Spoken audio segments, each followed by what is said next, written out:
तो जमीनी हकीकत क्या है ये जानने के लिए चलिए सीधा लिए चलते हैं आपको ग्राउंड जीरो पर। हमारे सहयोगी रवि कैंतुरा मौजूद हैं, लगातार वो इस स्थिति पर नजर बनाए हुए हैं। ताजा हालात क्या हैं, किस तरीके की जानकारी है रवि? स्नेहलता, देखिए मैं इस वक्त जोशीमठ से 16 किलोमीटर दूर आया हूँ। वो इसलिए क्योंकि यहाँ पर जिस टनल की बात हो रही है कि जोशीमठ के नीचे जिस टनल की वजह से ये दरारें शुरू हुई हैं, एक बड़ा कारण जो यहाँ के स्थानीय लोग बता रहे हैं और हमने देखा है कि पिछले लंबे समय से इस तरीके के आरोप भी लगे हैं कि यहाँ से जो एक टनल है, क्योंकि मैं इस वक्त तपोवन में हूँ।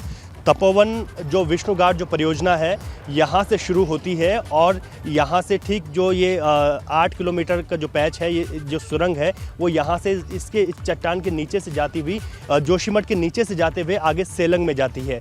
तो यहाँ पर ये तस्वीरें वो भी हैं जब रैनी आपदा आई थी तो उसके बाद यहाँ पर इस टनल में बहुत सारे मजदूर फंस गए थे और जो सामने वाले गाँव थे उनके सारे यहाँ जाने के पुल और रास्ते सब टूट गए थे।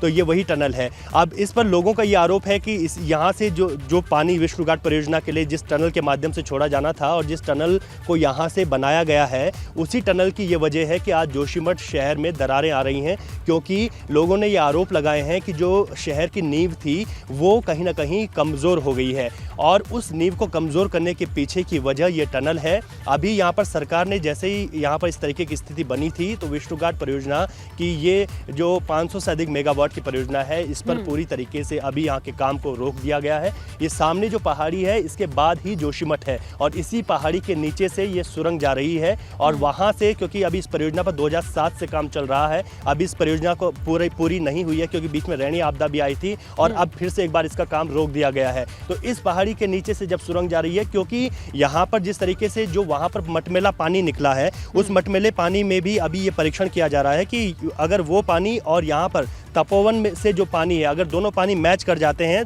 तो ये भी हो सकता है कि भविष्य में इस परियोजना पर हमेशा के लिए ताला लग जाए। और अभी जिस तरीके से यहाँ पर जो प्रोजेक्ट जो शुरू हुआ था, इसमें जो वैज्ञानिकों ने ये कहा है कि इन सीटू रॉक एक वैज्ञानिक भाषा है, यानी कि जो चट्टानें हैं वो उन चट्टानों के नीचे से टनल जा रही है। लेकिन जो यहाँ के स्थानीय लोग हैं और जो 1976 में एक जो रिपोर्ट आई थी मिश्रा कमेटी की, उसने ये कहा था कि ये इन सीटू चट्टान नहीं है बल्कि भूस्खलन के मलबे से बनी हुई जो चट्टानें हैं ये सामने, यानी कि जो पहाड़ जो जोशीमठ का पहाड़ है, माना गया था कई 100 साल पहले जब यहाँ पर कोई भूस्खलन हुआ होगा तो ये उस मलबे का पहाड़ बन गया था। उस मलबे के पहाड़ पर धीरे धीरे शहर बसता गया, अनियंत्रित निर्माण होते गए और जो शहर की कैपेसिटी थी उसके हिसाब से जो निर्माण है वो बहुत ज़्यादा हो गए। तो इस तरीके की दिक्कतें हैं, ये लोगों का आरोप है। इसी वजह से हम लोग यहाँ आए कि जो यहाँ से तस्वीरें दिखा सकें कि जहाँ पर ये पूरा प्रोजेक्ट है, जहाँ पर 2007 से ये काम चल रहा है, अब इसको पूरी तरीके से फिलहाल रोक दिया गया है। जब तक वैज्ञानिकों की रिपोर्ट नहीं आ जाती है, उस पानी के परीक्षण की रिपोर्ट नहीं आ जाती है जो जोशीमठ में निकल रहा है,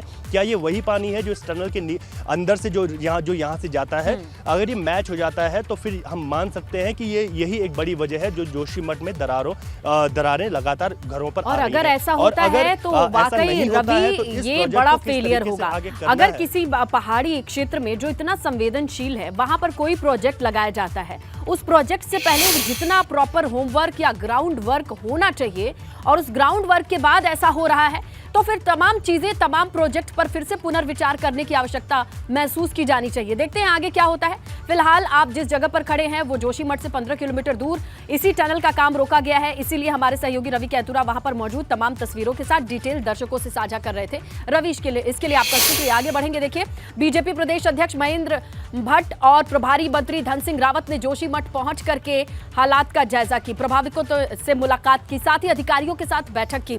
इस दौरान उन्होंने अधिकारियों को सुरक्षित स्थान पर पहुंचाने की बात की, कहा कि यहां जो स्थिति है उस पर नजर रहे।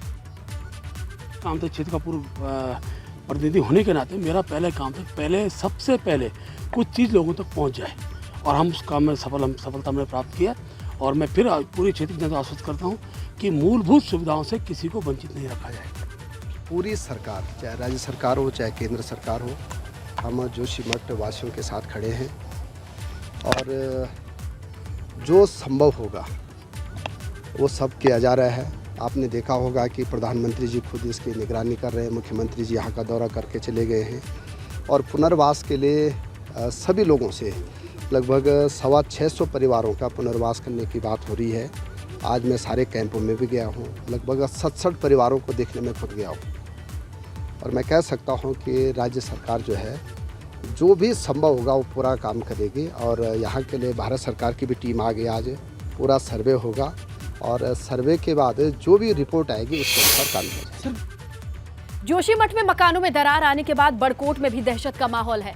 बाडिया गांव में 35 से ज्यादा मकान और किसानों के ऐसे खेत हैं जिसमें छोटी मोटी दरारें आई हैं। दरअसल बाडिया गांव भूस्खलन की जद में 2010 के बाद से आना शुरू हुआ है और 2013 में करीब 35 मकान में दरारें आई थी। आलम यह है कि हल्की सी बारिश होने के बाद ग्रामीण दहशत में आ जाते हैं। इतना ही नहीं, ग्रामीणों ने उपजाऊ खेती भी पूरी तरीके से छोड़ दी है। ग्रामीणों का कहना है कि खतरे की जद में आने के बाद लगातार शासन को लेकर प्रशासन तक गांव के विस्थापन की मांग उन्होंने की है, लेकिन बार बार उन्हें अनसुना कर दिया जाता है। ग्रामीणों में हमेशा जैसे ही बरसात का समय आता है गांव में पूरा दहशत का माहौल रहता है। और जो गांव के नीचे और जो राष्ट्रीय राजमार्ग है उसके ऊपर जो हमारे खेत हैं, लोगों ने डर के मारे, आधे से ज़्यादा लोगों ने वो खेत भी छोड़ रखे हैं। लोग अपनी कृषि भी वहाँ पे नहीं कर पा रहे डर के मारे।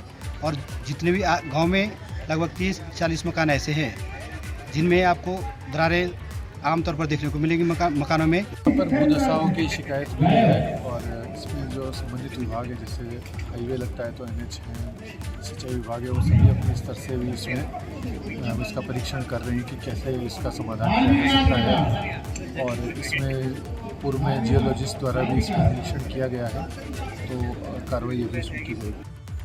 कर्णप्रयाग में अपर बाजार वार्ड के भवनों को खतरा है।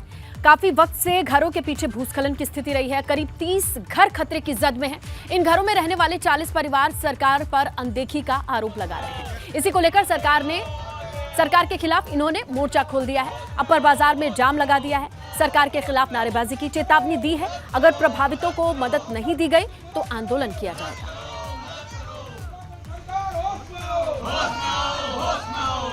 होश में आओ, उत्तराखंड सरकार होश में आओ,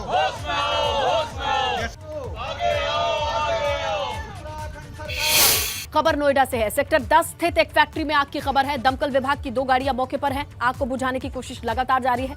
शॉर्ट सर्किट से आग की खबर बताई जा रही है। हालांकि कोई जनहानि नहीं है। फैक्ट्री में ऑटोमोबाइल इक्विपमेंट बनाने का काम होता है और यहीं पर आग की खबर और तस्वीरें आपके सामने हैं। दमकल विभाग की 2 गाड़ियां मौके पर, आग बुझाने की जद्दोजहद। हालांकि कोई जनहानि नहीं हुई है, लेकिन नुकसान काफी है क्योंकि बताया जा रहा है ऑटोमोबाइल पार्ट बनाने की यह फैक्ट्री है जहां पर आग लगी है। शॉर्ट सर्किट से आग लगी है यह बताया जा रहा है। ऑटोमोबाइल इक्विपमेंट बनाने का काम होता है यहां पर, जहां से आग की तस्वीरें देख रहे हैं आप। उधर देहरादून में राहुल गांधी के बयान पर बवाल हो रहा है। राजधानी देहरादून में तीर्थ पुरोहितों और संत महात्मा राहुल गांधी के विरोध में वो उतर आए हैं।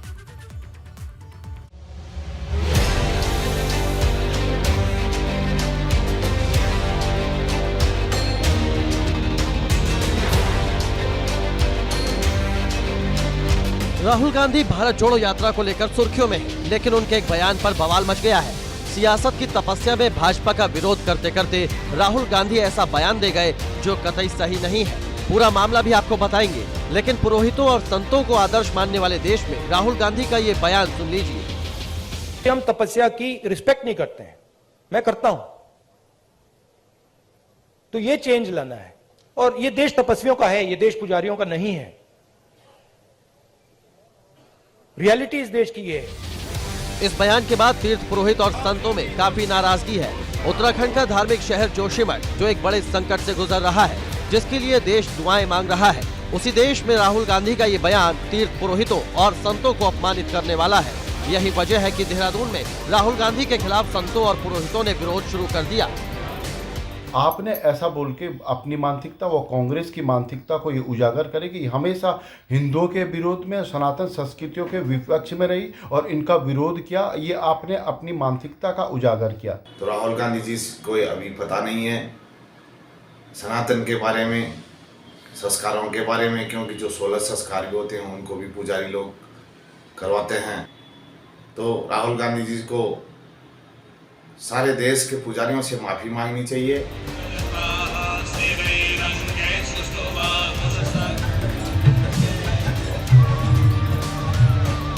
हैरानी की बात है कि रविवार को राहुल गांधी ने दिन में ये बयान दिया और शाम को ही वो हरियाणा के कुरुक्षेत्र में ब्रह्म सरोवर में आरती करने पहुंच गए।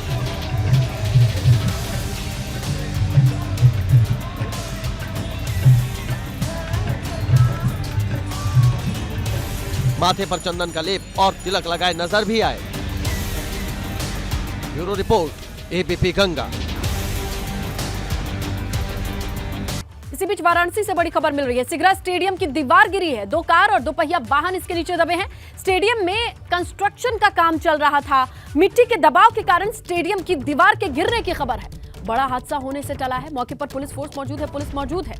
ये सिगरा स्टेडियम दीवार के गिरने का एक्सक्लूसिव वीडियो एबीपी गंगा की स्क्रीन पर आप देख सकते हैं। देखिए किस तरीके से अच्छा खासा हिस्सा बाउंड्री वॉल का गिरता है और इसके नीचे 2 कारें आई हैं, कई बाइक्स आई हैं। लोगों ने भीड़ लगा दिया है और वो देख रहे हैं आते जाते। ये सिगरा स्टेडियम की दीवार है, बाउंड्री वॉल, जिसके गिरने की वजह से ये गाड़ियां क्षतिग्रस्त हुई हैं। लोगों की भीड़ लगी हुई है।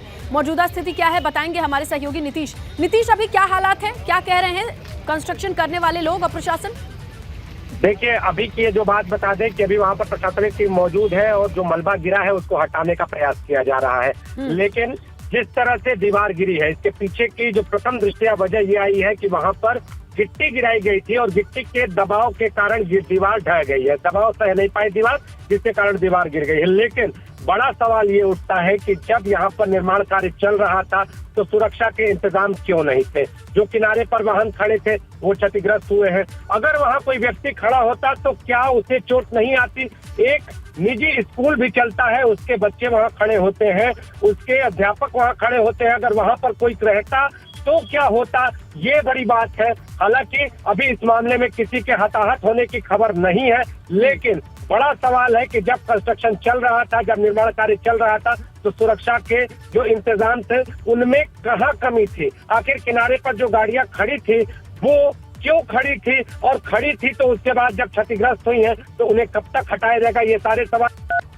नीतीश, देखिए, हमारे देश में नो पार्किंग में या जगह मिलने पर ही गाड़ियों को पार्क कर देने की जो चीजें हैं वो तो चलती आती हैं, उसी का खामियाजा ये गाड़ी भुगत चुकी हैं। लेकिन बड़ा सवाल ये है कि इतने बड़े बड़े चंक गिर गए हैं अचानक से, ये इनके गिरने की वजह और ये कैसे गिरे, जब वो लोग मौजूद थे, जो उनका क्या कहना है जब ये दीवार गिर रही थी, जिन्होंने देखा होगा?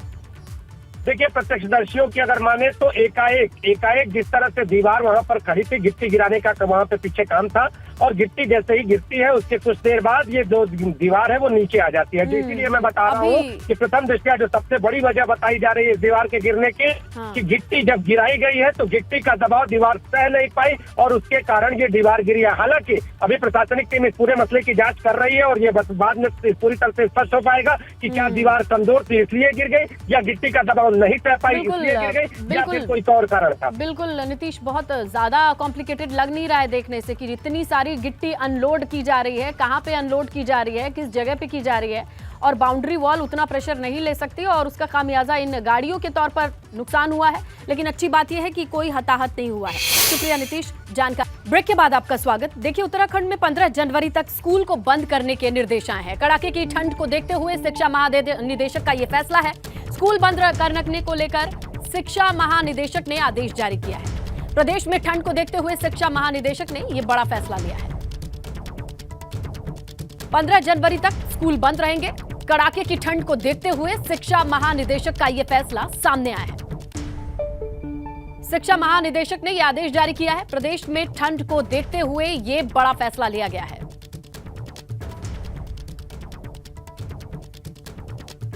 उधर उत्तरकाशी से हैरान करने वाला वीडियो सामने आया। एक बुजुर्ग केदार घाट पर नदी में छलांग लगाता नजर आया। ठंड के मौसम में नदी में वो कूद गया। बहते हुए वो कहां गया इस बात का पता नहीं चला, ना कोई जानकारी मिल पाई है। वो जिंदा है या अनहोनी हो गई ये भी किसी को नहीं पता। सीसीटीवी फुटेज सामने आया है जिसमें बुजुर्ग धीरे धीरे नदी के किनारे जाता है और नदी में कूद जाता है।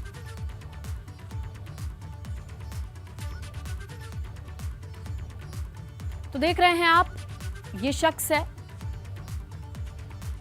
नदी के किनारे जाकर के धीरे धीरे वो नदी की ओर बढ़ता है और नदी में छलांग लगा देता है। फिलहाल कोई जानकारी नहीं है इस बुजुर्ग को लेकर के कि आखिरकार ये है कहां, बहते हुए ये कहां तक गया। लाल घेरे में अगर आप किनारे देखें स्क्रीन पर तब आपको समझ आएगा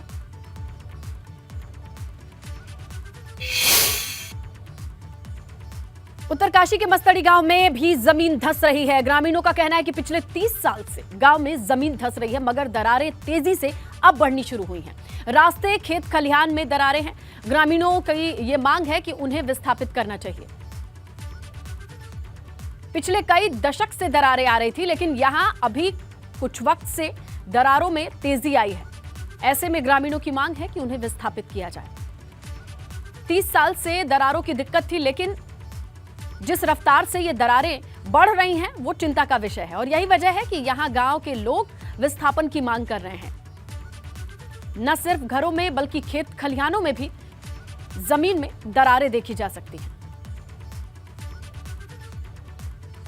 खबर है जोशीमठ मामले में सुप्रीम कोर्ट का तत्काल सुनवाई से इनकार सामने आया है। सुप्रीम कोर्ट ने मामले में जल्द सुनवाई से इनकार कर दिया है। सीजेआई ने कहा कि कल मामले को कोर्ट के सामने मेंशन करिए, उसके बाद देखेंगे।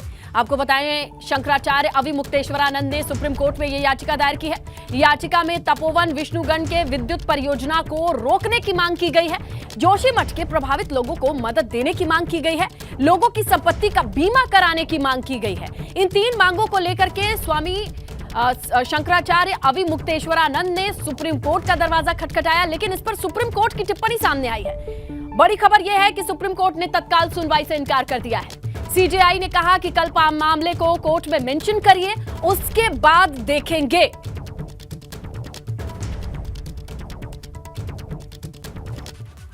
जोशीमठ आपदा से जुड़ी इस वक्त की बड़ी खबर मिल रही है। जोशीमठ में हो रहे निर्माण कार्य पर रोक लगाई गई है। मुख्यमंत्री पुष्कर सिंह धामी ने रोक के निर्देश दिए हैं। जोशीमठ में हो रही आपदा को लेकर सरकार का यह बड़ा फैसला। धारणा क्षमता के हिसाब से ही निर्माण कार्य होगा, यह कहना है सीएम पुष्कर सिंह धामी का। धारण करने की क्षमता से ज्यादा जो निर्माण कार्य है उस पर जल्द रोक लगेगी, यह कहना है मुख्यमंत्री पुष्कर सिंह धामी का। ये आपदा निश्चित रूप से हमें भविष्य के लिए सचेत कर रही है कि जितने भी हमारे ऐसे शहर हैं जो पर्वतीय क्षेत्रों में हैं, उनकी धारण क्षमता कितनी है, उनको कितना कैपेसिटी वो अपने ऊपर भार सहन कर पाते हैं या कर रहे हैं। कहीं उससे ज़्यादा तो नहीं हो गए। अगर उससे ज़्यादा हो गए तो हम उस पर अब चूँकि सारी सर्वेक्षण करने के बाद निश्चित रूप से उस पर आगे रोक लगाएंगे, काम करेंगे। जोशीमठ में संकट लगातार बढ़ता जा रहा है। एक तरफ धामी सरकार एक्शन में है, तो वहीं अब विपक्ष भी इस मामले पर गंभीर नजर आ रहा है। कांग्रेस प्रदेश अध्यक्ष करण माहरा, पूर्व सीएम हरीश रावत जोशीमठ पहुंचे। कांग्रेस नेताओं ने हालात का जायजा लिया। वहीं करण माहरा ने घरों में आई दरारों की तस्वीरों को कैमरे में कैद किया। कांग्रेस नेताओं ने घर के भीतर जाकर भी स्थिति का जायजा लिया। और ऐसे में विपक्ष की नजर भी जोशीमठ पर है। और न सिर्फ नजर है, वो खुद घर के भीतर जाकर के घर के हालात को देख करके और कैमरे में कैद करते नजर आए। मकसद यही है कि यहाँ के लोगों की परेशानियों से वाकई रूबरू हो और किस तरीके की मदद हो रही है, इस पर विपक्ष की नजर है। और ऐसे में जाहिर तौर पर विपक्ष ये देखना और जानना चाहता है कि सरकार आखिरकार कितनी संजीदा है लोगों की परेशानी को लेकर।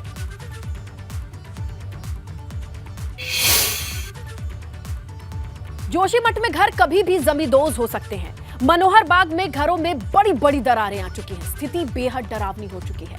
इन घरों के आसपास खड़े रहने में भी खतरा महसूस होता है। खतरे से खाली नहीं है। जोशीमठ से हमारे सहयोगी रवि कैंतुरा की ये रिपोर्ट देखिए। जोशीमठ में बल्लियों के सहारे ये घर अब कब जमींदोज हो जाएं कुछ पता नहीं है, क्योंकि देखिए किस तरीके से घरों पर जो यहाँ पर बल्लियाँ लगाई गई हैं और हम दिखा भी रहे हैं कि पूरे शहर में किस तरीके के हालात बन गए हैं। बल्लियों के सहारे इन घरों को पहले लोगों ने ये रोकने की कोशिश की कि कुछ अच्छा होगा, लेकिन समय के साथ साथ ये दरारें बढ़ती गई और उसके बाद लोग अब अपने घरों को खाली कर रहे हैं। शुरुआत में लोगों को लगा था कि कुछ यहाँ पर शायद जो स्थिति है वो ठीक होगी, लेकिन अब देखिए तस्वीरें किस तरीके से भयावह हो गई हैं। दिनों दिन ये तस्वीरें और ज़्यादा भयावह होती जा रही हैं। बल्लियों के सहारे जो घर खड़े हैं वो कब जमींदोज हो जाएं कुछ पता नहीं है। दोनों तरफ अगर आप देखेंगे तो बहुत बड़े बड़े यहाँ पर जो है जो क्रैक हैं वो अब बढ़ गए हैं। बहुत जो घर हैं, जो दीवारें हैं वो बिल्कुल जो है देखिए छूट गई हैं। ये वाला जो घर है और ये वाला जो घर है इसमें बीच का जो आप देख सकते हैं कि ये पूरा वाला जो ये पैच है ये पूरी तरीके से फट गया है और कब ये घर जमींदोज हो जाए कुछ पता नहीं है। इस तरीके की दरारें हैं देखिए घरों में और लोगों ने बल्लियाँ के सहारे जो है अपने घरों को यहाँ पर खड़ा किया था कि ये आशियाना ना उजड़े, लेकिन वक्त के साथ साथ ये तमाम चीज़ें बढ़ती गई। देखिए फर्श कैसे फटे हुए हैं, ये बल्लियाँ खड़ी हैं, अंदर इतनी चौड़ी दरारें हैं। तो इस तरीके की स्थिति है और मैं पूरी स्थिति आपको बताते हुए चलूँगा। देखिए लोग यहाँ से अब अपना सामान जो है वो ले जा रहे हैं, यहाँ से निकल रहे हैं, क्योंकि यहाँ पर रहना बिल्कुल भी सेफ़ नहीं है। देखिए यहाँ से जो लोग हैं वो अब अपना सामान लेकर अपने अपने जहाँ भी उन्होंने रहने की व्यवस्थाएं की होंगी वहाँ पर जा रहे हैं, अपने रिश्तेदारों के यहाँ या फिर कहीं पर किराए पर जो है लोग रह रहे हैं। तो देखिए मेरे पीछे ये जो जितने घर हैं, ये सारे जो आशियाने आप देख सकते हैं जो मेरे पीछे आपको दिखाई दे रहे हैं, इन घरों में रहने वाले जो कई लोग हैं वो अब यहाँ से चले गए हैं, यहाँ से पलायन कर दिया है। यहाँ रेड क्रॉस के निशान लगा दिए गए हैं। डेंजर जोन, असुरक्षित क्षेत्र से पूरी तरीके से घोषित कर दिया गया है। मनोहर बाग जो कभी जहाँ पर पूरी चहल पहल होती थी, वहाँ अब लोग निकल रहे हैं, सन्नाटा है, आशियाने उजड़ रहे हैं। सहयोगी मनोज रावत के साथ रवि कैंत्रा, एबीपी गंगा, जोशीमठ।